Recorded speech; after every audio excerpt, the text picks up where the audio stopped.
bebas rahasia, jujur dan adil, demi Indonesia damai sejahtera.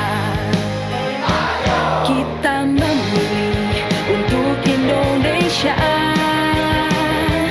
menggapai cita lewat suara kita. Bagimu Indonesia, sukseskan demokrasi, jadi pemilih berdaulat, negara Indonesia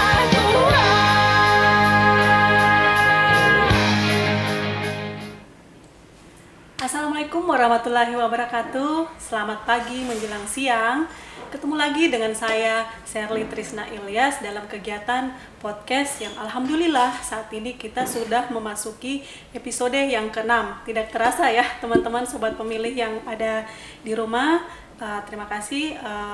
Kita hari ini sangat luar biasa. Kita berada di Kabupaten Buol. Nah, Kabupaten Buol ini buat pemirsa yang ada di rumah, sebagai informasi bahwa Kabupaten Buol ini berada menjadi salah satu kabupaten yang terjauh dari ibu kota provinsi di Kota Palu. Untuk perjalanan ke sini kita menempuh kurang lebih perjalanan sekitar 18 jam dengan kurang lebih 600 km. Wah, baru perjalanannya luar biasa.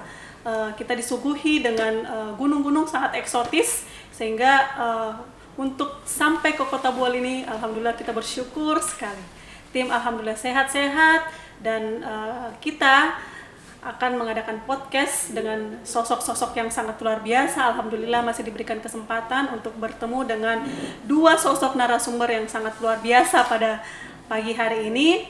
Nah, adapun tema yang kita akan angkat dan akan kita bahas dengan dua narasumber kita pada pagi hari ini, bagaimana kesiapan KPU Kabupaten Buol dan Bawaslu Kabupaten Buol dalam menyongsong pemilu dan pemilihan serentak tahun 2024. Nah, saat ini kita sudah bersama dengan Ketua KPU Kabupaten Buol, Pak Alamsyah. Assalamualaikum, Pak. Waalaikumsalam. Bagaimana kabarnya Pak pagi hari ini? Alhamdulillah sehat. Alhamdulillah sehat. Tidak kurang satu apapun ya Pak? Insya Allah tidak. Alhamdulillah. Dan satu lagi narasumber kita pada pagi hari ini adalah Bapak Suhardi Badolo. Beliau adalah Ketua Bawaslu Kabupaten Buol. Assalamualaikum Pak. Salam. Bagaimana kabarnya hari ini Pak? Alhamdulillah. Tetap semangat ya Pak ya? Siap. Semangat. Bagaimana motto KPU Pak? Bersama rakyat, awasi pemilu. Bersama Bawaslu, tegakkan keadilan pemilu. Tegakkan keadilan pemilu. Kalau KPU Pak? KPU melayani. KPU melayani. KPU akan selalu melayani. Baik Pak, kita akan sedikit diskusi, berbincang-bincang secara santai di acara podcast yang dibawakan oleh host yang cetar membahana. Nah, hari ini kalau kita sudah memasuki non tahapan ya, belum masuk tahapan sih, untuk menyongsong pemilu dan pemilihan serentak di tahun 2024. Tentunya kalau kita berada, khususnya kita berbicara tentang Kabupaten Buol, kita kemarin 2017 ya Pak, ya, pemilihan kepala daerah dan wakil kepala daerah Kabupaten Buol, terus pemilu 2019, terus Pilgub 2020, tentu sudah banyak daftar inventaris masalah yang sudah masing-masing instansi penyelenggara ini sudah buat. Kira-kira tantangan-tantangan untuk pemilu 2004 nih Pak, kita berbicara tantangan, kira-kira apa tantangan yang dihadapi untuk pemilu 2024 ini khususnya untuk di Kabupaten Buol? Pertama saya menyilahkan, karena kita orang KPU, kami persilakan Bapak Ketua Bawaslu, Pak Suhardi, kami persilakan Pak. Baik, makasih Bu Sherly yang hari ini cukup energik. Assalamualaikum warahmatullahi wabarakatuh. Waalaikumsalam warahmatullahi wabarakatuh. Terima kasih KPU Provinsi sudah menyempatkan atau memberi waktu kepada Bawaslu Kabupaten Buol dalam rangka mengikuti podcast kaitannya dengan persiapan penyelenggara dalam menghadapi pemilu dan pemilihan 2024 baik KPU maupun Bawaslu. Sesuai Undang-Undang Nomor 7 2017, Bawaslu itu pada pasal 101 itu punya tugas dan punya wewenang serta kewajiban. Nah, tugas Bawaslu jelas itu pertama melakukan upaya pencegahan terhadap dugaan-dugaan pelanggaran di semua tahapan. Iya. Kemudian yang paling penting adalah mengawasi tahapan itu sendiri. Nah, kaitannya dengan pertanyaan tadi, apa kendala-kendala ataupun tantangan-tantangan yang akan dihadapi pada pemilu serentak, ini memang menarik. Kenapa? Ini pertama kali dalam sejarah pemilu di Indonesia diserentakkan antara pemilu dan pemilihan, dan penyelenggaranya tentu harus ekstra Iya, betul. dan harus memang memiliki kapasitas, kapabilitas, serta integritas. Nah, bagi kami, termasuk KPU, memang sudah punya pengalaman, terutama kalau bagi saya itu pemilu 2019 dan pemilihan gubernur 2020. Jadi, karena pemilu 2024 ini tidak ada perubahan aturan undang-undang, masih menggunakan undang-undang yang sama, maka pengalaman-pengalaman 2019 dan 2020 itu menjadi referensi atau menjadi bahan untuk kita. Terus masuk kepada tantangan dan kendala. Bagi kami Bawaslu, semua tahapan itu punya tantangan dan punya problem, namun karena tugas kita sudah jelas diatur bagaimana melakukan upaya pencegahan.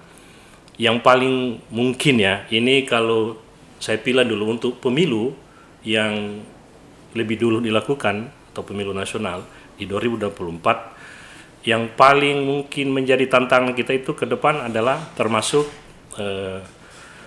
bagaimana data pemilih, karena alhamdulillah KPU terus melakukan pengupdatean, karena ini menjadi database, menjadi sebenarnya embrio keributan juga, salah satunya itu data.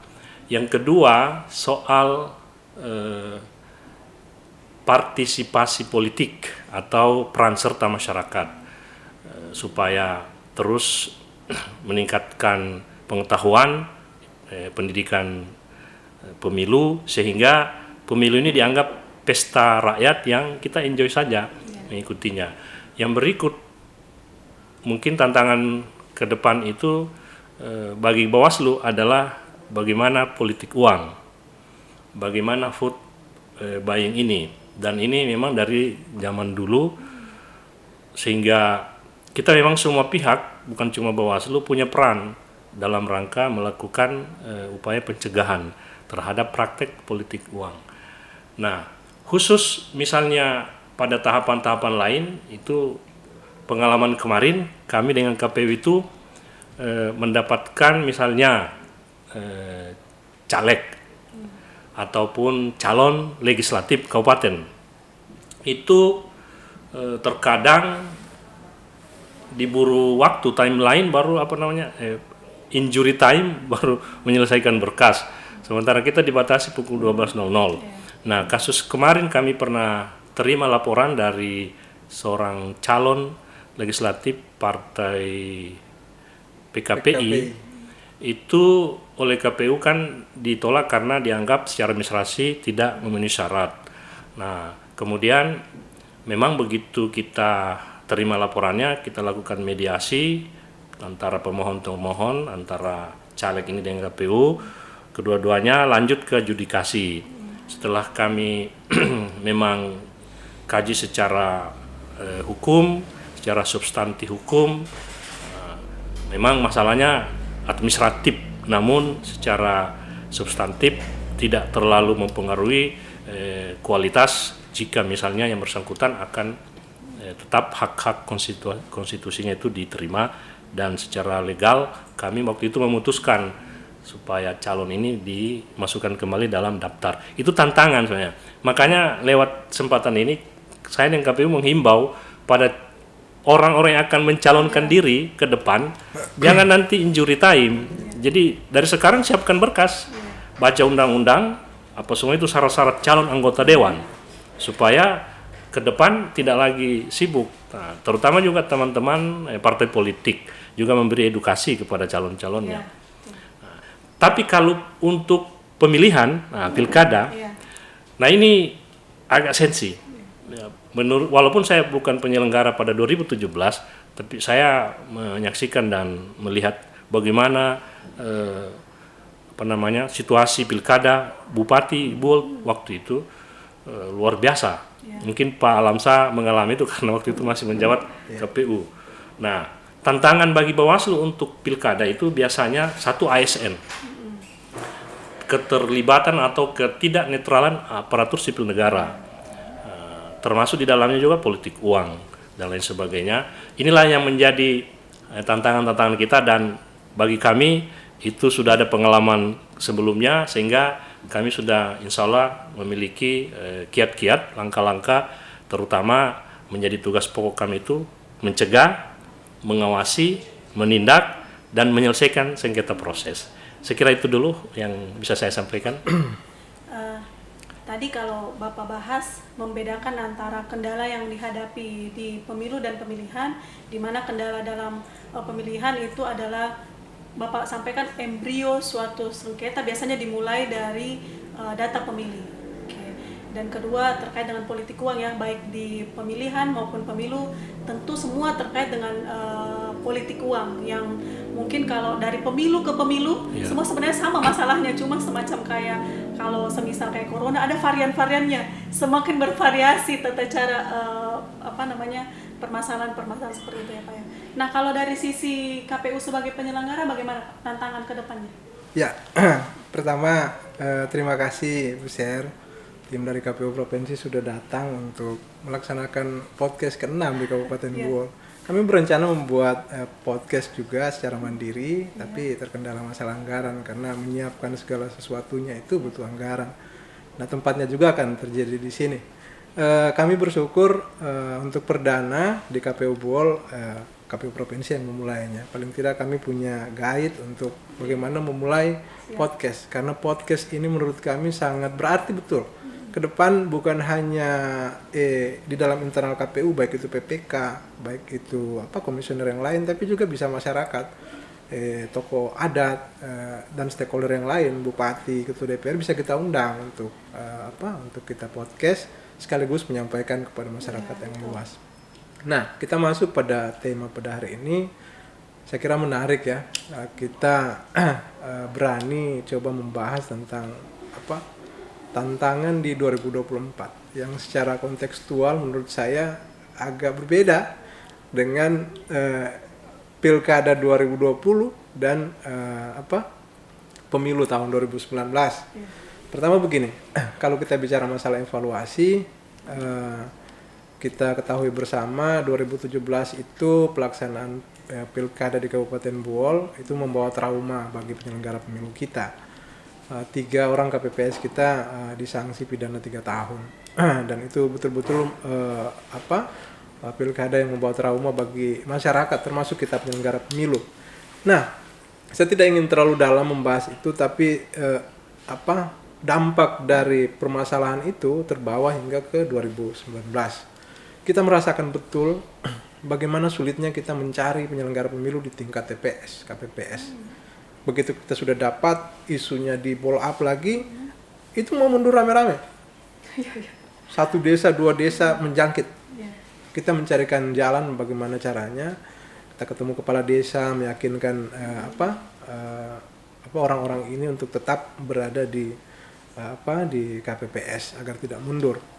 Berbagai upaya kita tempuh. Bahkan saya ingat betul di satu kecamatan, saya tidak perlu menyebutkan ya, kecamatan itu bahkan sampai aparat desa meminta dan memastikan bahkan tidak ada masyarakatnya yang dia direkomendasikan untuk menjadi penyelenggara pemilu di tingkat KPPS. Nah, tapi akhirnya kami menemukan dengan pola selebaran itu kami bagi di setiap rumah-rumah warga yang kira-kira punya potensi untuk menjadi KPPS, dan itu berhasil. Di satu kecamatan itu kami berhasil mencukupkan seluruh kuota penyelenggara pemilu di tingkat KPPS. Saya ingat betul ketika kita bimbingan teknis tahun 2019 itu, KPPS meminta garansi. Bahkan saya diminta untuk menandatangani surat pernyataan bahwa kalau kita melanggar, yang disanksi kira-kira ketua KPU gitu. Saya menerima tantangan itu karena saya yakin ke depan kita bisa lebih baik karena sudah punya evaluasi. Saya menerima tantangan itu tapi menunggu surat pernyataan itu datang tidak ada di atas materai. Saya hanya meyakinkan kepada mereka saja bahwa ke depan kalau kesalahan itu dilakukan dengan kesengajaan, saya orang pertama yang akan melaporkan karena itu merugikan seluruh penyelenggara pemilu di Kabupaten Buol. Tapi kalau itu tanpa kesengajaan, kita akan maju paling depan untuk membela penyelenggara pemilu kita.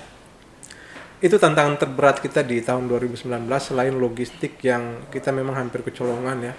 Karena itu sejarah pertama di Indonesia pemilu, pilpres dan pileg itu digabung dalam serentak dalam satu hari. Nah, logistik itu ternyata sangat banyak. Kita mengelola di bawah, kita menggunakan evaluasi pada tahun 2014 seadanya saja yang melakukan pelipatan. Seadanya saja. Kita tidak sadar berkas-berkas yang akan dilipat itu masih terbungkus di dalam kardus dan karung. Kita belum menghitung itu. Ketika kita menghitung waktu, ternyata bukan hanya 25 orang yang dipakai, itu tidak akan cukup. Kita harus melipat gandakan orang bahkan sampai 10 kali lipat untuk memastikan tahapan ini terkejar. Dan itu kita lakukan. Artinya evaluasi di sana kita harus memperbanyak tim dalam pengelolaan logistik untuk memastikan tepat waktu dalam distribusi. Saya kira dua masalah itu yang kita sudah selesaikan di dalam pemilu, dan yang saya ingin katakan adalah sejarah pertama di Indonesia pemilu yang tersulit itu pemilu 2019 karena disatukan antara pileg dan pilpres di dalam satu hari. Nah, kita melangkah ke tahun 2020. Sebenarnya kami sudah terbiasa melaksanakan seperti dikatakan Ibu Sherly tadi. Ini hanya masalah yang berulang, cuma variannya yang berbeda. Dan tata kelola kita juga hampir sama, saya kira. 2020 itu tantangan terberat kita adalah ini sejarah juga karena sejarah pertama di Indonesia pilkada di tengah masa pandemi. Iya, betul. Tantangan terberatnya adalah melaksanakan pilkada di tengah masa pandemi dengan berbagai protokol kesehatan yang kita lakukan. Tapi itu berhasil kita lewati. Iya. Kita berhasil kita lewati itu dan sukses kita laksanakan. Partisipasi pemilih juga menurut saya tidak rendah kalau kita bicara pilkada di tengah masa pandemi. Kita di atas 70% pada saat itu. Nah, kita melangkah ke tantangan, kita masih membayangkan ya tantangan 2024 ini seperti apa. Karena akhirnya dua momentum sejarah besar, pemilu dan pileg yang digabungkan 2019 ditambah dengan pilkada yang di tengah masa pandemi itu mau digabung di 2024. Kami berharap mudah-mudahan ya, karena kami demisioner tahun 2023, bulan Juli, pertengahan 2023. Di tahun depan sudah tidak ada lagi pandemi, sehingga pada saat pelaksanaannya di 2024 ini, penyelenggara pemilu bisa secara normal melaksanakan tahapan. Nah, saya pikir kalau kita bicara masalah tantangannya, saya lebih melihat ketika pilkada dan pemilu ini digabungkan, dan misalnya usulan KPU terkait dengan penetapan voting day itu disepakati 21 Februari itu pemilu dan 27 November itu pilkada, maka yang tidak bisa dihindari adalah beririsannya tahapan itu. Beririsan tahapan ini kita tentu belum berpengalaman. Ketika pilkada dan pemilu beririsan, bagaimana pola kerja kita di sana. Nah, kalau beririsan tahapan di pemilu sudah pernah kita alami kan, ini sudah beririsan lagi dengan pilkadanya. Itu yang pertama tantangan kita, beririsannya tahapan. Tantangan kedua adalah khusus Kabupaten Buol. Baru kali ini sejarah juga di Kabupaten Buol 2024 nanti dilaksanakan pilkada gubernur dan pilkada bupati secara serentak, sama dengan Banggai Kepulauan. Kabupaten lain sudah teruji. Parigi Donggala. Kabupaten lain sudah teruji. Kami KPU Buol harus belajar lagi kabupaten lain untuk menyesuaikan diri bagaimana melaksanakan itu di saat digabungkan pilkada gubernur dan pilkada bupati. Tentu saja pasti ada permasalahan di sana dan KPU Bola harus belajar permasalahan itu di kabupaten-kabupaten yang sudah pernah melaksanakan. Kira-kira itu dulu untuk pembukaan. Tentu ketika kita mendengarkan apa tantangan-tantangan, tentu kita sudah kepikiran tahapan yang kemudian beririsan antara pemilu dan pemilihan, kemudian kendala tantangan-tantangan yang kemarin-kemarin masih ada permasalahan yang terjadi. Nah, kira-kira apa persiapan-persiapan yang dilakukan baik oleh KPU maupun Bawaslu? Kami persilakan Pak Ketua KPU. Iya. Persiapan yang akan dilakukan. Persiapan sejauh ini yang kita lakukan ya, karena kita sudah, saya katakan tadi kita sudah melakukan evaluasi di pemilu 2019, kita sudah melakukan evaluasi di pilkada 2020. Kami lebih mengedepankan pada pelayanan. KPU itu punya tagline KPU melayani, yang menurut kami tidak hanya cuma dikatakan saja, tapi juga harus kita tunjukkan kepada publik. Nah, pelayanan kita selama ini hanya berlangsung secara konvensional ya. Orang datang ke kantor, peserta pemilu datang ke kantor, kita layani. Mereka minta apa, sepanjang bukan informasi yang dikecualikan, itu kita berikan. Ke depan kita saat ini ya, kita sudah menyiapkan berbagai kanal IT untuk kita jadikan tempat masyarakat untuk mendapatkan informasi. Informasi itu kita dekatkan kepada masyarakat. Masyarakat tidak perlu lagi datang ke KPU untuk meminta berbagai informasi dan data misalnya, tapi sudah tersaji di dalam akun Facebook resmi kita. Misalnya kita sudah punya akun IG juga, akun Twitter, kemudian kita juga punya JDIH di sana, kita punya kanal YouTube, dan kita juga punya website. Semua akan kita upayakan tersaji di sana sehingga tantangan 2024 itu kita tidak lagi disibukkan dengan pelayanan.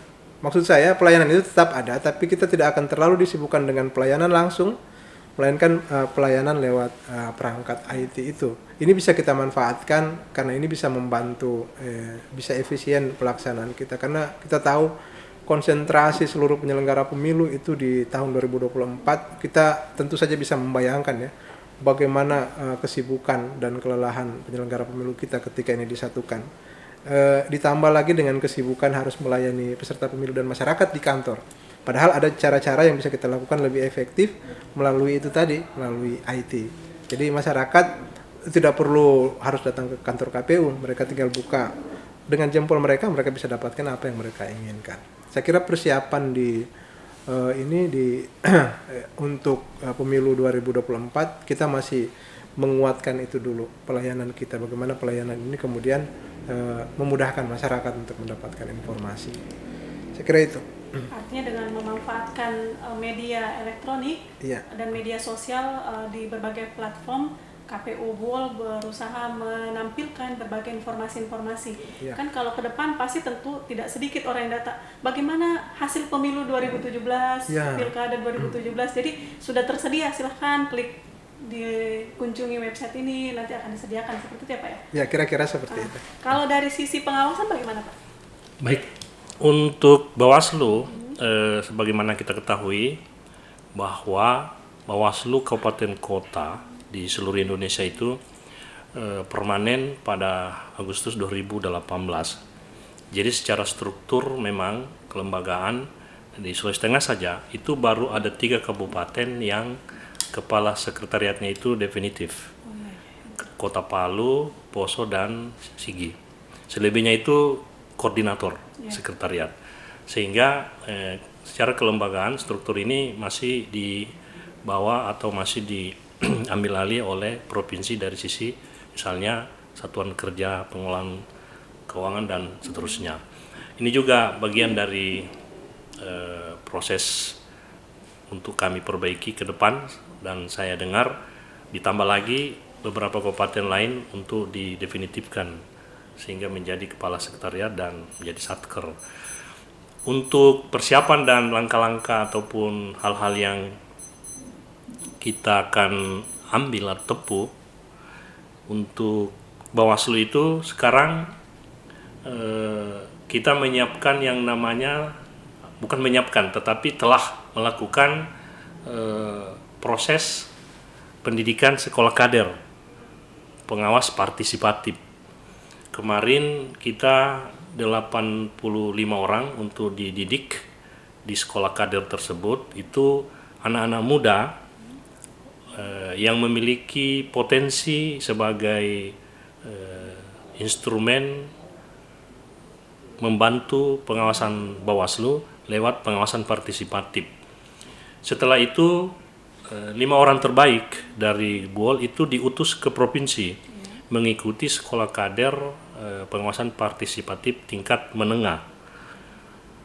Dari sana mereka dididik, digembleng sedemikian rupa lagi melalui sekolah kader di waktu itu di Luwuk. Kemudian dipilih kembali 1 terbaik untuk mengikuti sekolah kader tingkat lanjut di Bogor. Alhamdulillah untuk Kabupaten BUOL itu sudah tercipta kader-kader yang dimaksud. Kader dasar itu 85 orang, kemudian kader menengah 5 orang, kader tingkat lanjut 1 orang, dan sekarang mereka membentuk komunitas namanya Pemuda Sadar Demokrasi. Jadi lewat kader yang dididik di Bogor kemarin, mereka presentase di RI, kemudian di provinsi untuk RTL-nya, rencana tindak lanjut. Saya buka di grup alumni SKPP itu, mereka sudah akan membentuk yang namanya Pemuda Sadar Demokrasi.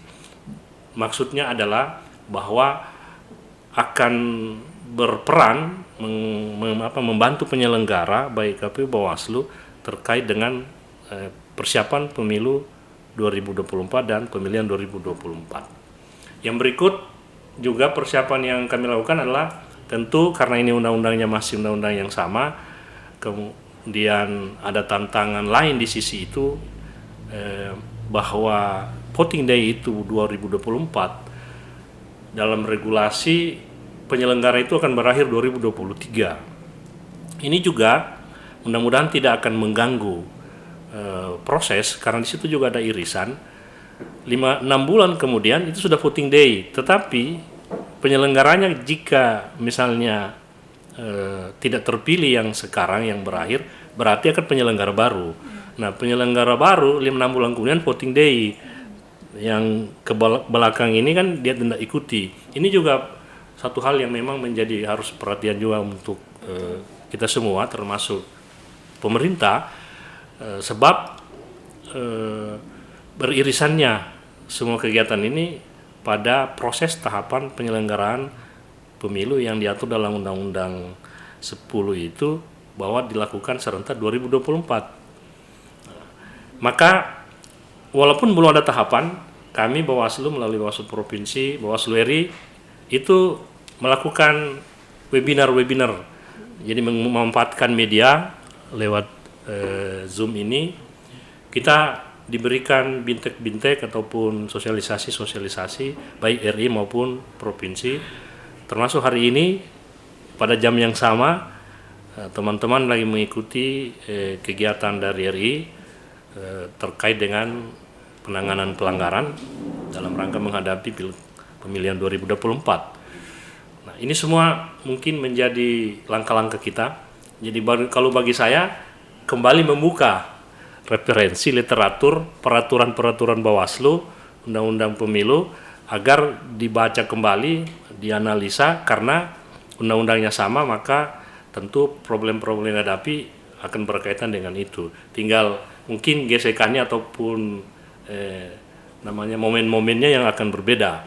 Tapi saya yakin jika penyelenggara pemilu di Kabupaten BUOL ini baik KPU maupun Bawaslu itu kami dengan pengalaman 2019 dan 2020 itu pasti akan sudah menentukan titik-titik misalnya kalau di Bawaslu itu namanya titik-titik rawan politik uang, ada juga yang namanya ASN, keterlibatan ASN. Olehnya itu sudah ada upaya-upaya bagaimana melakukan pencegahan. Salah satunya misalnya untuk ASN ini contoh sederhana, kami itu membuat surat himbauan kepada seluruh stakeholder, terutama OPD-OPD dinas-dinas, untuk supaya tidak terlibat dalam misalnya politik praktis. Bahkan kami waktu itu punya program berkunjung langsung ke kantor-kantor dinas sekaligus mensosialisasikan. Jadi kita minta waktu lewat apel di kantor-kantor itu untuk bicara terkait dengan keterlibatan ASN itu.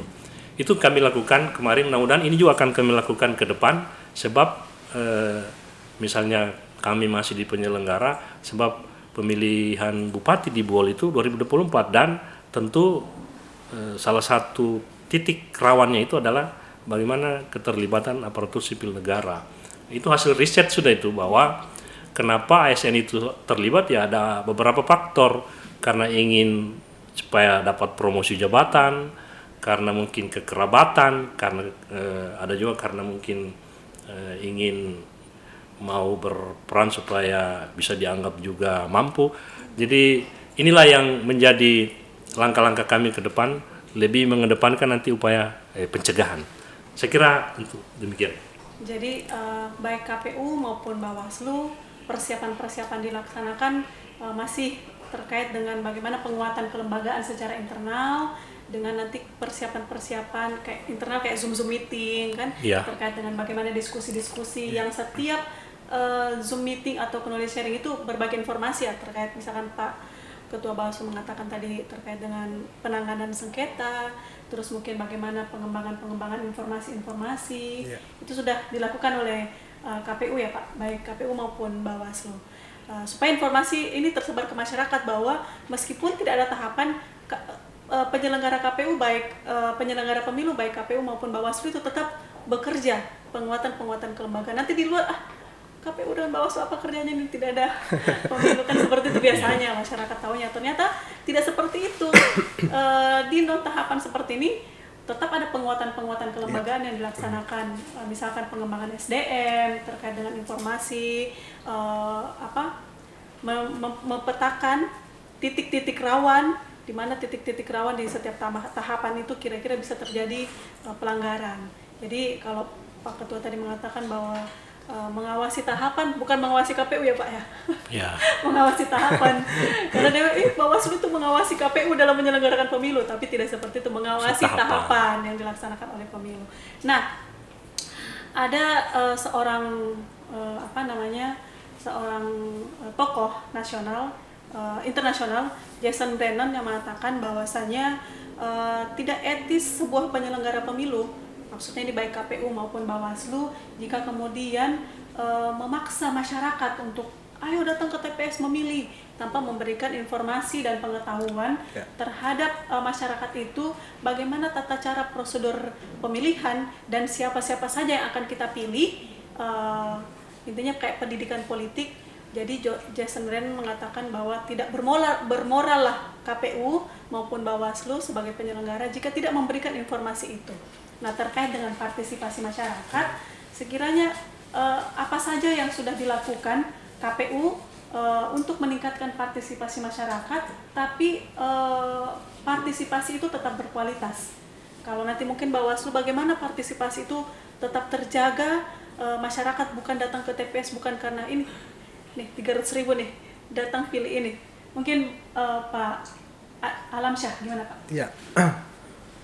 Pertama terkait dengan pendapat itu, ibaratnya kita meminta sesuatu kepada orang tapi kita tidak memberikan apa-apa ya. Saya kira memang perlu pendidikan politik pada masyarakat, perlu memberikan pengetahuan kepada seluruh masyarakat terkait dengan bagaimana nanti tata caranya ketika kita ingin memilih di TPS. Untuk menyentuh saat ini ya, terakhir kita rekap kemarin, jumlah pemilih kita 100.808 pemilih. Untuk menyentuh semua orang ini tentu saja kita punya keterbatasan, meskipun kita punya PPK dan PPS sekaligus KPPS ya, angkanya tidak akan sebanding dengan itu. Makanya yang saya katakan tadi, penguatan penguatan informasi, mendekatkan masyarakat dengan informasi itu perlu kita kuatkan, karena pemanfaatan media ini betul-betul harus kita maksimalkan agar kita bisa menjamin nanti masyarakat selain kita minta partisipasinya, masyarakat juga melalui media ini tahu seperti apa nanti tata caranya. Di samping itu tentu saja sosialisasi yang rutin kita lakukan kepada masyarakat ya, itu akan kita genjot di tahun depan, mungkin akan kita genjot agar gaung pemilu 2024 ini sudah dimulai lebih awal dan masyarakat sudah tahu sejak awal.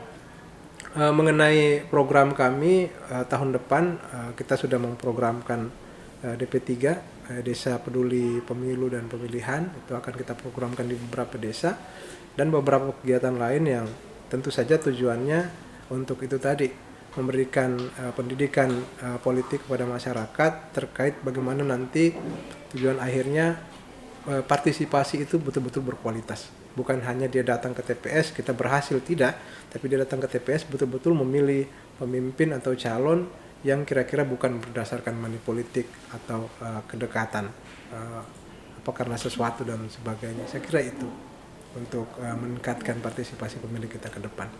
Nah, kalau mungkin pertanyaan saya terkait apakah 85 orang ini yang sebagai kader pemuda demokrasi apa? Pengawas partisipatif. Pengawasan partisipasif, apakah juga seperti itu kadernya nanti menginformasikan, atau ada hal lain bagaimana Bawaslu sebagai pengawas pemilu bisa juga turut membantu KPU untuk meningkatkan partisipasi masyarakat? Ya, bagian dari tugas mereka nanti itu kalau yang SKPP dasar 85 orang itu setelah pulang yang dari Bogor, mereka membentuk komunitas baru.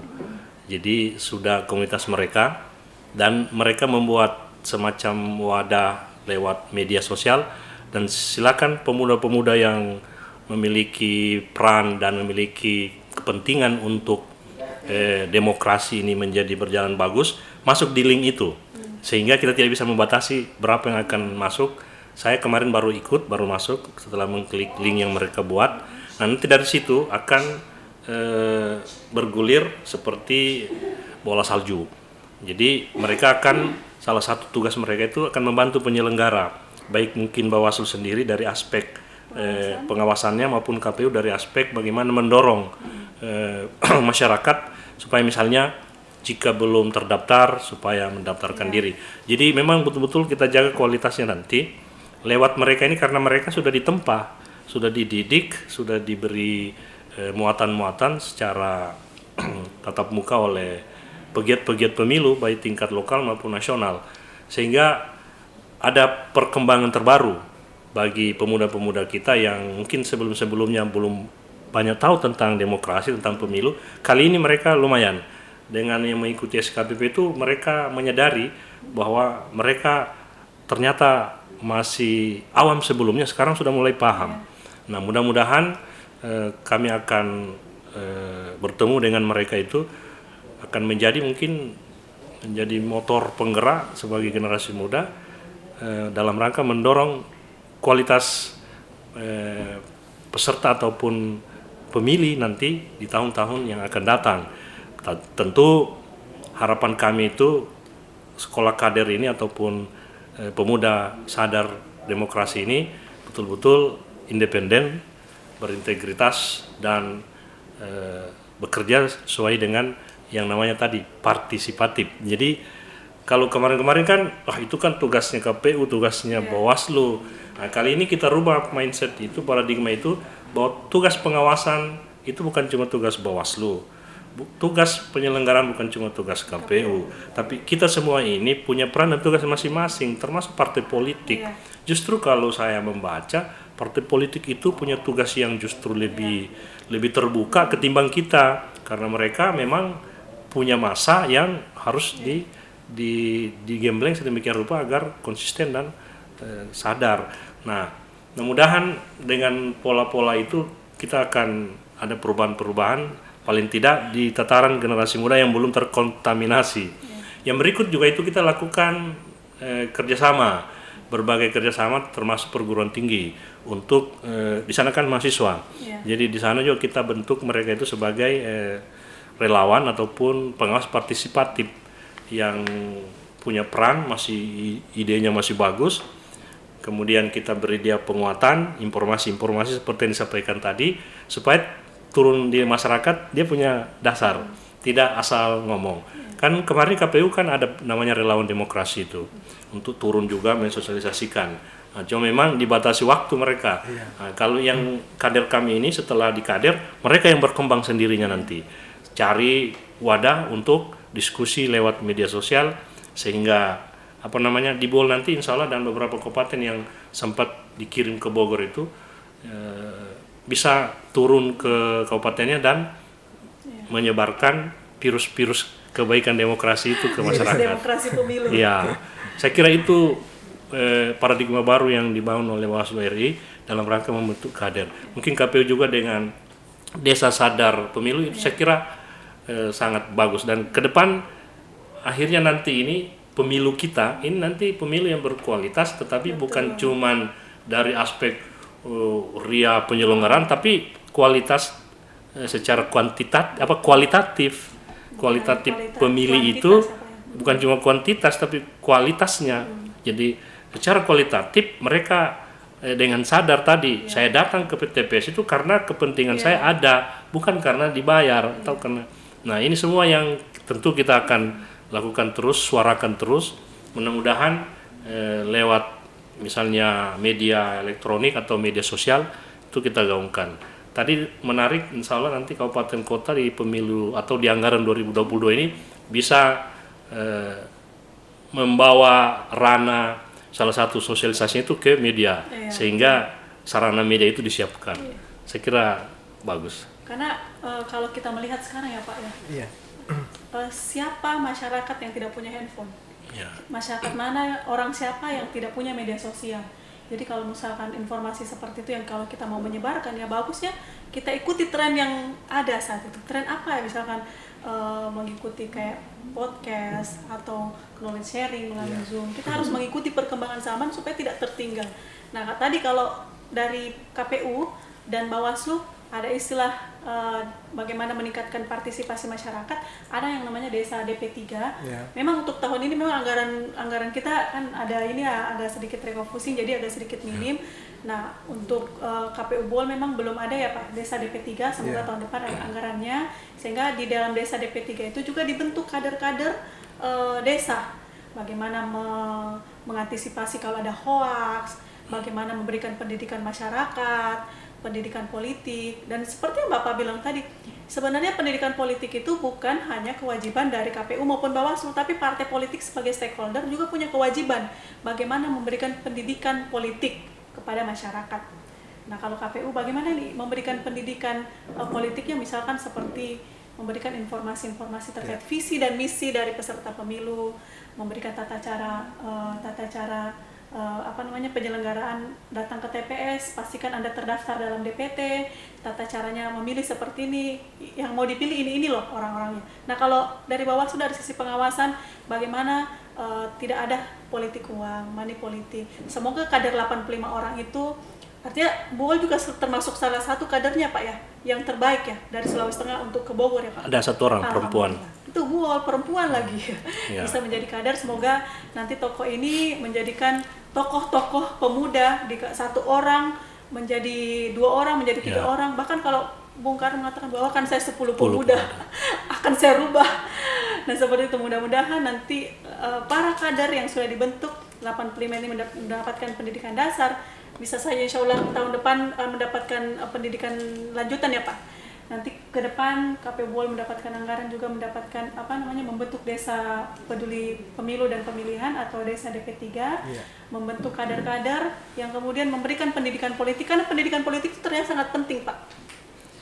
Karena kita sebagai penyelenggara nanti dibilang tidak bermoral dan supaya kita beretika, kita memberikan informasi yang penting kepada masyarakat.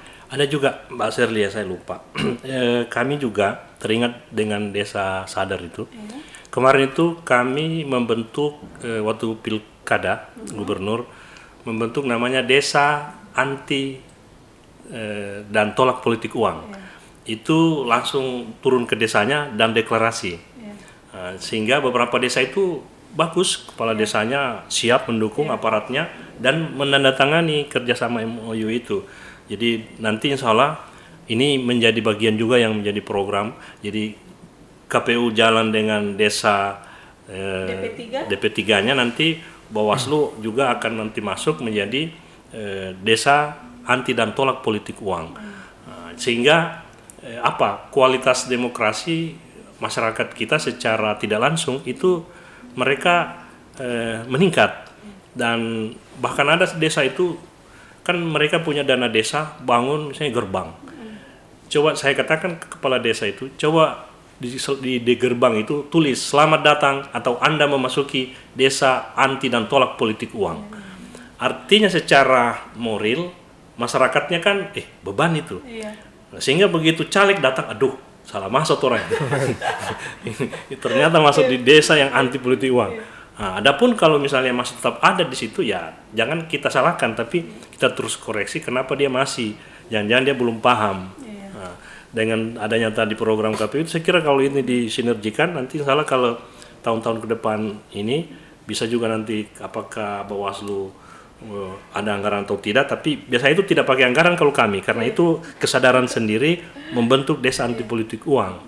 Saya kira itu program yang bagus kita. Saya sangat bersemangat dengan yang terakhir. Kita tidak punya anggaran, tapi tetap motivasi karena kita menganggap ini adalah tanggung jawab moral kita ya, bahwa kita sebagai masyarakat tentunya ingin bagaimana pemilu nanti terlaksana dengan berkualitas. Jadi kita tidak boleh terbatas kalau tidak ada anggaran, kita tidak mau melaksanakan. Tapi seperti Pak Ketua Bawaslu, kita tidak anggaran tapi tetap melaksanakan hal-hal yang berpositif yang nantinya menjadikan lebih bagus ya Pak ya.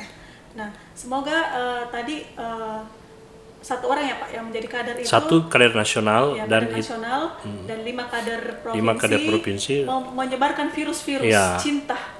Ya. Cinta pemilu dan cinta pemilu, demokrasi. cinta demokrasi. Iya, karena sejak dini harus dipahamkan kepada kita bahwa ini pentingnya pemilu, pentingnya demokrasi seperti ini. Karena jangan nanti kita sudah tua, sudah ini tidak mengerti sebenarnya untuk apa pemilu ini dilaksanakan, untuk apa kita datang ke TPS. Nah, pentingnya pendidikan politik seperti itu ya Pak ya. Harusnya memang kalau memang ini harusnya misalnya provinsi atau RI itu membuat program-program yang sifatnya seperti ini. Ini kan substansinya kan kenapa goncang-gancing politik uang? Karena kan mereka belum paham. Tapi kalau ada pendidikan-pendidikan yang kita bangun, jadi edukasi yang kita sampaikan, tentu dengan kesadaran sendiri mereka akan ini. Nah, harusnya memang ada program seperti ini itu mulai dari RI turun sampai ke kabupaten, sehingga kita juga di kabupaten tinggal action. Saya kira perlu, jadi lewat podcast ini ya, lewat Ibu Shirley sampaikan saja ke provinsi bahwa kalau memang ada program penguatan kemasyarakatan terkait dengan misalnya pendidikan politik, ya perlu dikembangkan, termasuk membangun desa sadar politik atau desa anti politik uang. Saya kira seperti itu. Nah, kalau misalkan nanti sudah terbentuk desa masyarakat yang sadar pemilu, masyarakat yang sadar terkait demokrasi, masyarakat yang sadar tentang pentingnya menolak politik uang, tentu juga akan meminimalisir terjadinya pelanggaran ya Pak. Kerja-kerja KPU agak sedikit ringan, kerja-kerja Bawaslu juga agak sedikit ringan. Ya, termasuk aparat-aparat di desa juga jadi lega. Karena kami ini kan seperti hari ini tuh tanggal 1 Desember itu Kabupaten Totol itu ada pilkades rentak. Kalau Buol sudah kemarin. Ini juga salah satu bagian yang menjadi mapping kami juga, bahwa pemilihan kepala desa yang kemudian terpilih kepala desa dan apa-apa itu juga kan kita analisis. Nah, nanti ke depan itu menjadi bagian dari titik pengawasan kami. Karena jelas itu tidak terlepas dari kepentingan 2024, namanya juga politik ya begitu. Maka kami dari Bawaslu itu sudah melakukan studi-studi. Nah, ini menjadi titik-titik rawan untuk misalnya cegah politik uang dan peran aparat desa terutama. Karena kepala desa dalam Undang-Undang 7 itu dilarang berpolitik praktis atau tidak netral, itu dilarang dan itu pidana. Makanya ini juga kita harapkan pada teman-teman kepala desa yang misalnya terpilih, silakan memimpin desanya, Tetapi jika menghadapi pemilu dan pemilihan 2024, maka ikuti aturan yang mengikat para kepala desa dan aparat desa. Di Undang-Undang 7 itu bahwa kepala desa itu jika tidak netral maka sanksinya ialah pidana, kurungan badan dan denda. Saya kira mudah-mudahan kepala-kepala desa kita ini, aparat desa Jawa termasuk ASN itu ke depan supaya bersikap netral dalam tanda kutip, tidak berpolitik praktis, tetap memilih tetapi tidak memperlihatkan sikap-sikap yang tidak netral sehingga berdampak bagi kualitas demokrasi itu sendiri. Saya kira begitu. Kalau kita berbicara tentang ASN sih Pak, memang pemerintah sudah punya sudah sangat konsen ke situ. Kemarin sudah terbit PP 94 tahun 2021. Kita sudah sosialisasikan juga bahwasanya itu adalah disiplin pegawai negeri sipil. Salah satu pasalnya memang dilarang ikut berkampanye. Nah kan kemarin ada orang yang mengatakan enggak apa-apa ikut kampanye, rapat umum misalkan, karena kita mau mendengarkan visi misi. Tapi kita sebagai aparatur sipil negara PNS harus berhati-hati kalau misalkan kan tidak hanya satu program, satu tata cara jenis kampanye kan, bukan hanya kampanye rapat umum saja. Untuk mengetahui visi misi program itu kan bisa melalui media sosial kan. KPU juga menyiapkan visi misi, jadi tidak serta-merta. Jadi PNS, ASN seperti yang sudah Bapak sampaikan harus tetap berhati-hati, tidak boleh terlibat dalam politik praktis ataupun mengikuti kegiatan-kegiatan yang berbau kampanye. Apalagi jelas terang-terangan saya mendukung gini. Intinya ASN itu ada aturan yang mengikat. Undang-undang ASN itu sendiri, ya PP 51 juga, kemudian peraturan Menpan RB, sehingga bagi saya sih ASN ya tetap harus berhati-hati karena sudah ada bukti di Buol ini waktu pilkada 2015 itu di Palele ASN dari provinsi itu masuk dalam ranah itu, dan kami di Buol 2019 ada satu ASN itu rekomendasi Komisi Aparatur Sipil Negara turun untuk memberi sanksi kepada ASN itu melalui pembina kepegawaian di kabupaten. Jadi ada pernah kami dapatkan itu di pemilu 2019 dan itu terbukti syarat-syarat material dan formilnya dan turun sanksi. Harus berhati-hati, PNS itu sudah ada kejadian fakta nyata di depan mata bahwa sudah ada yang sudah terbukti terlibat dan mendapatkan kurungan ya Pak? Iya, dia tidak dikurung kalau ASN, jadi dia dari sanksi dari pejabat pembina kepegawaian, apakah gajinya di stop, apakah dia diberi teguran keras atau apa itu nanti bupatinya atau pembina kepegawaian. Itu sih mungkin hukuman disiplin berat. Ya. Jadi intinya itu Mbak Shirley, ASN itu bekerja saja. Kalau Anda bekerja, siapapun bupati, siapapun gubernur akan dinilai dan akan diprioritaskan untuk menduduki posisi sesuai dengan keahlian. Jangan karena mungkin, nah ini saya analisis kesalahan ini mungkin saya ya. Jangan-jangan tidak kepercayaan dirinya sehingga dia begitu, sehingga dia cepat. Akhirnya apa? Ini kan menyusahkan juga nanti atasannya kalau tidak punya kompetensi, tiba-tiba hanya gara-gara itu tadi. Nah, saya kira ini kita rubahlah. ASN itu saya pikir lewat penjenjangan karir, lewat pembekalan PIM, mulai dari PIM 4, Praja PIM 4, itu saya kira sudah jelas. Bekerja saja. Kami penyelenggara baik KPU maupun Bawaslu, salah satu bagian yang akan kita awasi ke depan itu ya aparatur sipil negara. Kira begitu. Iya. Nah, tadi kan sudah bicara program-program. Apakah kemudian dari KPU dengan Bawaslu tidak melakukan atau membuat kegiatan-kegiatan yang berbasis kearifan lokal? Nah, mungkin itu saya pikir itu penting. Tadi bagaimana KPU maupun Bawaslu. Mungkin dari KPU bagaimana Pak? Iya. Jadi terkait dengan program yang yang berbasis kearifan lokal ini, di Buol kan kita punya kerajaan ya. Iya. Jadi ada 2 program unggulan kita kira-kira pada tahun 2022 nanti insya Allah. Pertama Desa Peduli Pemilu dan Pemilihan itu akan kita gencarkan. Di dalamnya tentu ada kader-kader sebagai relawan untuk menggelurakan informasi tentang pemilu di masing-masing desa. Di samping itu karena kita punya kerajaan di Buol ini, kita punya Dewan Adat. 2022 insya Allah kita akan bekerja sama dengan Dewan Adat untuk paling tidak melaksanakan sosialisasi. Mungkin saja dengan pendekatan kearifan lokal ini partisipasi kita bisa jauh lebih meningkat karena suara-suara atau apa yang dikatakan oleh raja misalnya itu pasti secara sosial itu berpengaruh. Sosial berpengaruh. Dewan Adat juga pasti akan sangat berpengaruh karena kita di Kabupaten Buol ini istilahnya masih serumpun juga. Masih serumpun dalam artian penduduk lokal itu masih lebih banyak, jauh lebih banyak dari penduduk pendatang. Olehnya pemanfaatan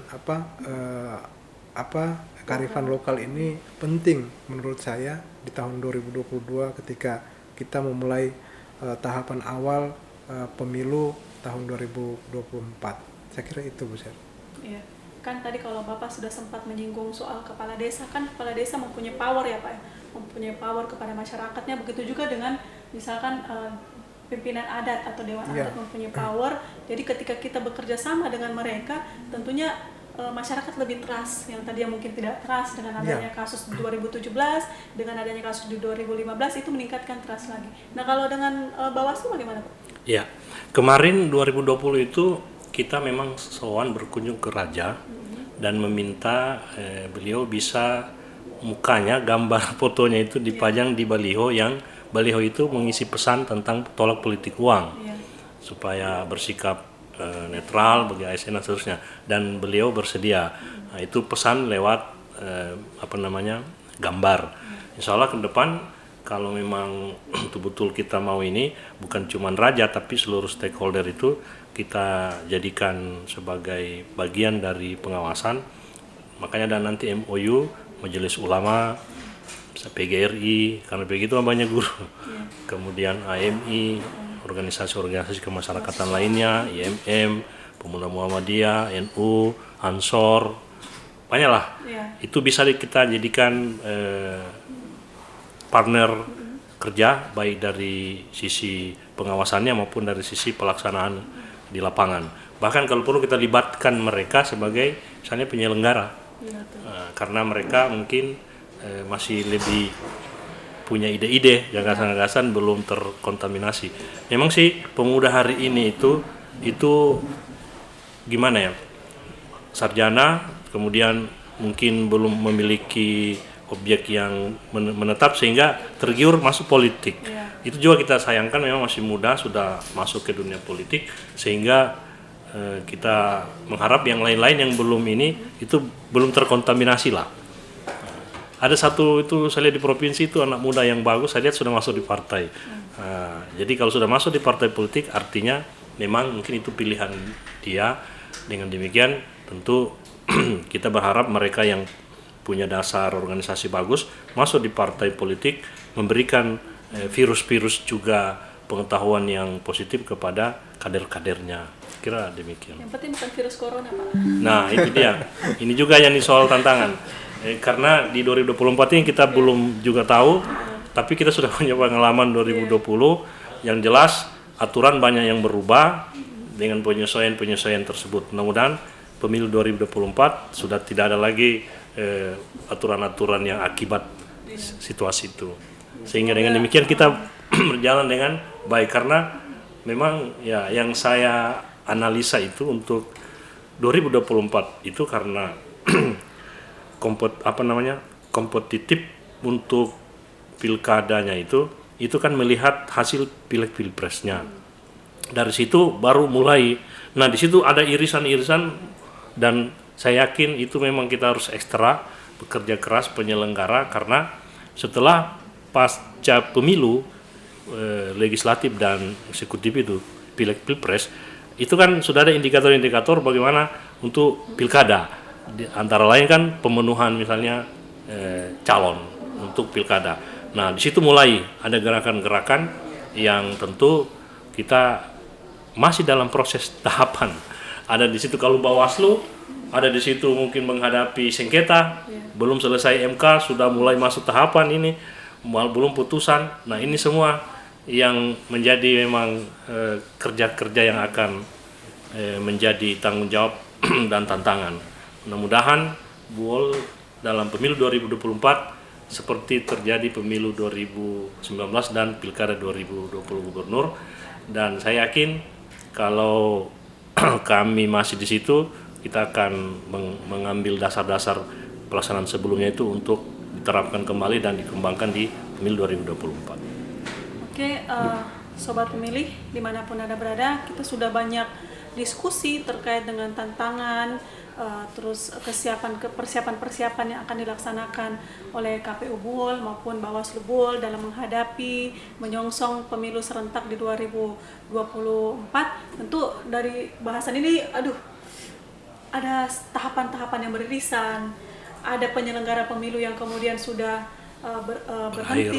berakhir, kemudian akan diawali oleh penyelenggara baru, entah itu orang yang baru atau orang yang lama. Tapi kalau misalkan orang yang baru nanti akan bagaimana, apakah pengetahuannya cukup mumpuni, semoga itu menjadi perhatian ke depan.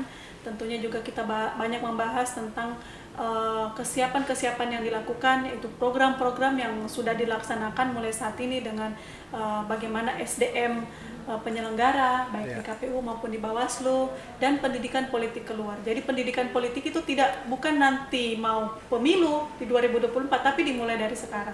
Jadi baik KPU telah membentuk yang namanya kader DP3, Desa Peduli Pemilu dan Pemilihan. Dari Bawaslu sudah membentuk kader pemuda demokrasi, Pak. Membagikan virus cinta pemilu dan cinta demokrasi, sehingga dengan adanya pendidikan politik diharapkan masyarakat bisa menjadi lebih cerdas dalam hal memilih pemimpinnya ke depan. Seperti itu. Terima kasih atas kesempatan kedua ketua KPU, karena dua-duanya ketua. Hari ini diberikan kesempatan, dan ini adalah salah satu program dari KPU Provinsi, Pak. Diharapkan dengan adanya podcast ini kita bisa memberikan informasi dan pemahaman terhadap masyarakat, diharapkan bisa memberikan pendidikan informasi politik terhadap masyarakat, dan program-program yang dilakukan oleh instansi-instansi yang kita anggap maksudnya lebih bagus ke depannya, itu kita terus adaptasi seperti itu. Mungkin nanti KPU Buol mengadakan, Bawaslu mengadakan, bahkan sampai turun melakukan wawancara terhadap KPPS. Semoga ke depan tantangan yang dihadapi oleh KPU Buol dalam hal meningkatkan trust kepada masyarakat itu bisa meningkat, dan bagaimana pengawasan oleh Bawaslu itu bisa lebih baik. Terima kasih Pak Ketua KPU Buol, Pak Alamsyah, terima kasih Pak Suhadi Badulu atas waktunya. Pak Suhardi Badolo ya Pak. Terima kasih atas waktunya. Kami harap tetap mengikuti podcast yang akan kami lakukan ke depan. Begitu juga dengan teman-teman pemilih yang berada di rumah. Hai. Semoga tetap mengikuti podcast kami. Kami dari Buol dengan tim KPU Provinsi undur diri. Sampai jumpa di podcast selanjutnya. Assalamualaikum warahmatullahi wabarakatuh. Waalaikumsalam warahmatullahi wabarakatuh.